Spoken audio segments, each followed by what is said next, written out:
Welcome back.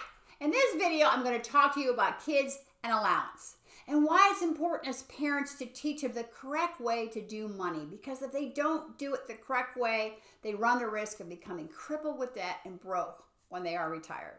And if you aren't sure what the correct way is when managing your own money, stay tuned. This video is for you too. And if you like what you hear, hit the subscribe button and don't forget to hit the bell so that you don't miss one single video. Now, I'm sure it'll come as no surprise to you that Americans struggle with financial literacy, and it's rooted in how they're exposed to money from childhood on. A study by Standard & Poor's in 2016 found that only 57% of adults in the United States are financially literate, meaning they understand 3 out of 4 fundamental concepts for financial decision making.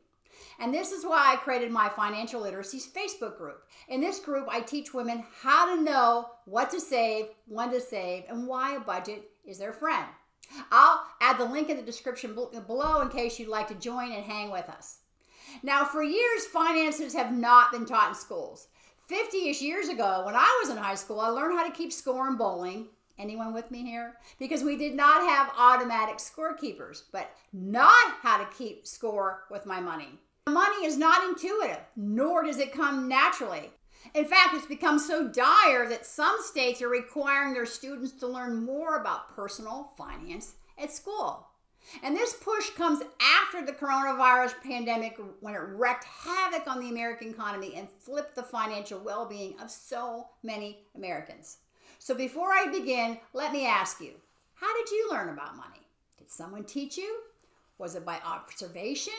Did you hear someone talking in a book? And how do you know that what you were taught, heard, or read was sound advice? How do you know that what I'm going to say is sound advice? Unfortunately, you don't. But as you're processing what I'm going to say, look at it through the lens of, does it make sense? And if it does, take a few notes and get to work teaching your kids. I began the financial journey of my 2 youngest kids when they were about 5 and 7. They received an allowance, a tiny allowance that was not tied to chores or behavior. Now, yes, they had age-related chores and they were expected to do them when it was time to do them, like making their bed right after they got dressed every day. But I did not withhold money if it was not done. We talked about it instead, and that is a story for another day. Now, I can't remember the exact numbers, but I seem to recall they were each given about $1 each a week in allowance. So 10 cents went to their tithe, 20 cents went to savings, and they got to spend the rest. And they were happy. And as they got older and their needs increased, so did their allowance. For instance, my middle-aged school son loved skateboarding, but was always breaking wheels and asking me to replace them. So I was just throwing his board on the ground and always got broken. So I set up an allowance for him. I think it was $20 a week. He set up 10% to tithe, 20% to long-term savings, 20% to short-term savings, 20% to repairs, and he got to spend the rest, which was 30%. So he had 3 different savings account envelopes and cash in his wallet. I would give him the money, and he would be responsible for writing the deposit amount and the date on his envelope with a running total. And these are the rules. Long-term savings was for college or start of life money, and I will definitely let you know when that video is up and running because it's an amazing concept. He could only spend his short-term savings after establishing a goal and writing it down, the amount and the date that he thought he would have the money. He needed to know what he was saving for.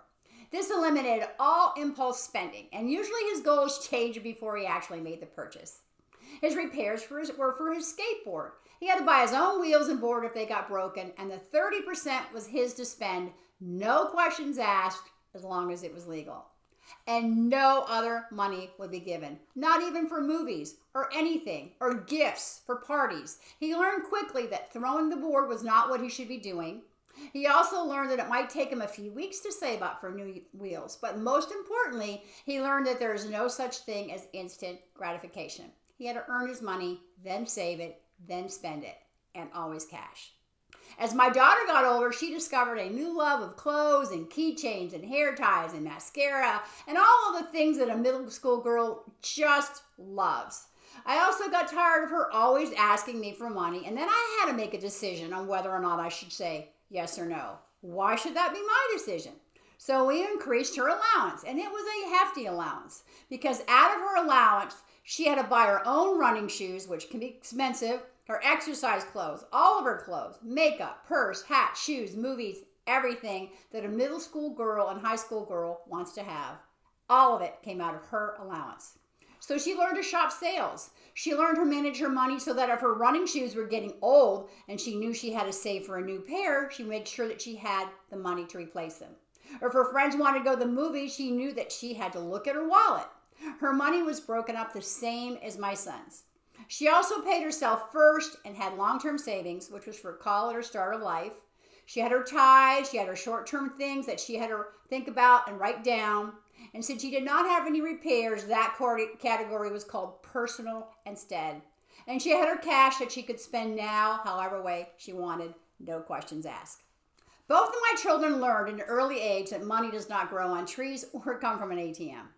Mom and dad are not the bank, and they learned that when there was only a limited amount of money, you had to really pay attention to where you spent it. They learned that cash is queen. They learned to think about what they wanted to spend their on before they spent it. And as they were saving, it was okay to change their mind.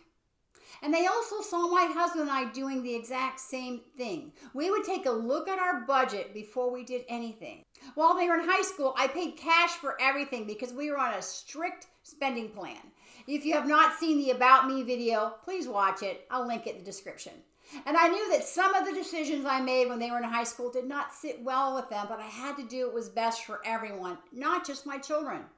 I recently learned that my daughter was upset when I would not allow her to spend hundreds and hundreds of dollars on a prom dress, nails, hair, shoes, etc. She had a budget and had to stick with it because that's how life is.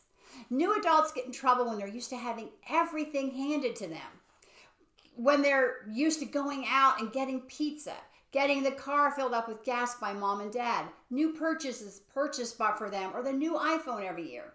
So they go to college and continue that spending and don't realize that this hefty bill is going to smack them in the face when they graduate.